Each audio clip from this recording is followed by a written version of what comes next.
And I thought, by golly, this might be my last chance to wear this maize and blue in here today. And so I'm going to do it. And I said, I'll take the guff. I'll take the grief. Yeah. And once again, it's proven how little regard Chris Demm and I have for each other. I walked in 2 hours ago. He saw the shirt 2 minutes ago. Oh, what is this? Yeah, I said a couple of curse words. I knew that. I knew he had not seen it the entire 2 hours we were in there working together. Well, our desks face away from one another. We don't see it. And we communicate via email mostly. Correct. Never speaking to one another. I said, how many more opportunities? If Coach Harbaugh leaves, will the Maize and Blue be back in the mix? Plus, with the sanctions coming. Yeah. With the next time you can wear it is at the 30-30 premiere. The good news for ESPN is they carried the game last night, so we'll have all the footage they need for the 30 for 30 special. For when Michigan gets caught and really the hammer drops for all the cheating and everything. That game, College Football National Championship last night, I wasn't even going to watch it. Remember, it was like, I can't come in here unprepared. It kicked off relatively early. It did. For a championship game. 7:45? 7:45 Eastern. Surprising, because I said 8:15. You said 8:15. And the first drive of that game, textbook Michigan, just steamrolled the defense with their offensive line, 10-play drive, 85 yards, touchdown. And it's like, that was really, really good. Washington could not stop. No. The offensive line of Michigan, the smallest guy on the line weighs 301. Huge.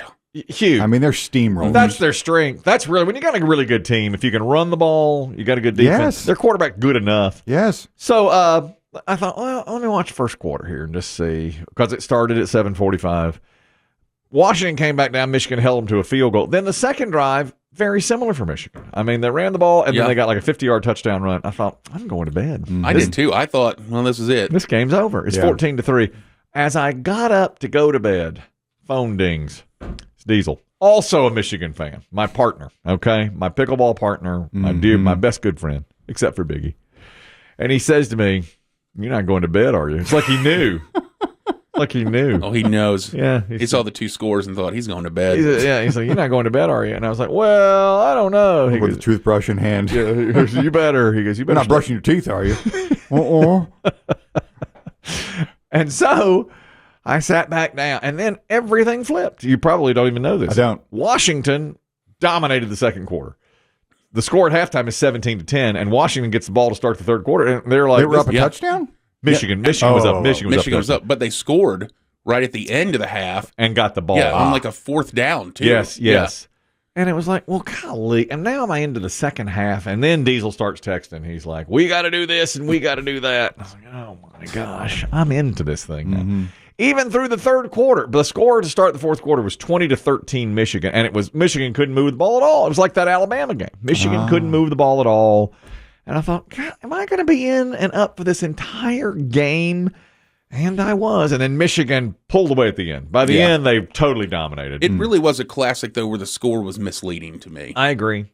But did you watch the whole game? I didn't watch the whole game. I watched through the first half. Yeah. Some of the third. At the end, Michigan's defense finally just took over. It's like they were squeezing their prey the whole game. They ran the ball okay, and they outrushed them 300 and some yards to like 40. Oh my word! If you lose it, and they got 2 turnovers. Washington didn't turn Michigan over at all. It was like if Michigan had lost, how? They totally dominated the game, and their defense by the end. That quarterback for Washington is great, Penix.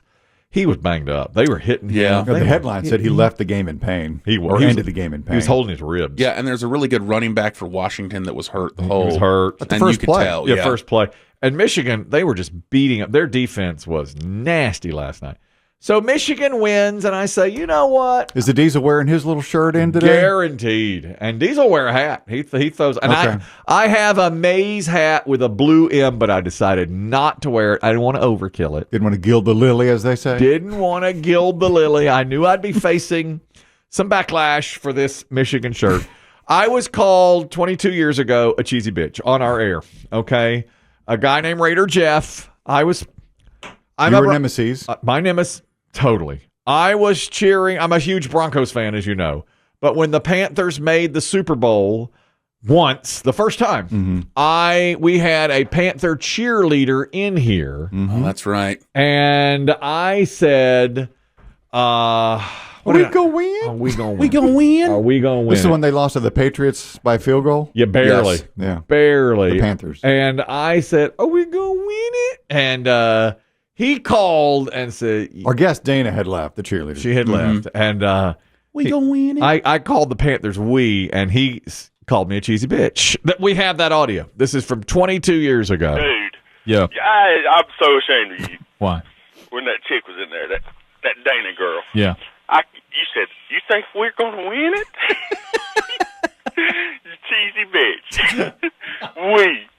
You bandwagon jumping bitch. I couldn't believe that shit. Are we going to win it?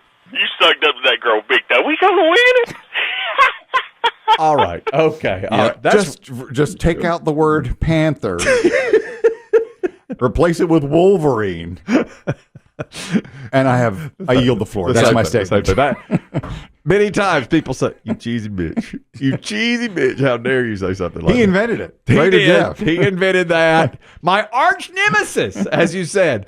I'm Broncos. He's Raiders. He crushed me for 10 years, then disappeared. I don't even know where he is. I miss him. He was a good, great adversary. I mean, you heard him. Dude, you cheesy bitch. Just the way he started the call. The first word. Many times he owned me. He would shout that the Raiders are better because of this and that. They were good then. Biggie, did your path ever cross with Raider Jeff, or is he? I spoke to him a few times on the phone. I don't think I ever met him. Now he's gone to the Four Winds. He's gone. Yeah. He's been gone for a while. I don't know. I'd like to hear from him again because, I miss him. It's like the guy, and this is incredible. We've told the story a few times. Once, also 20 years ago at least, I was in the gym.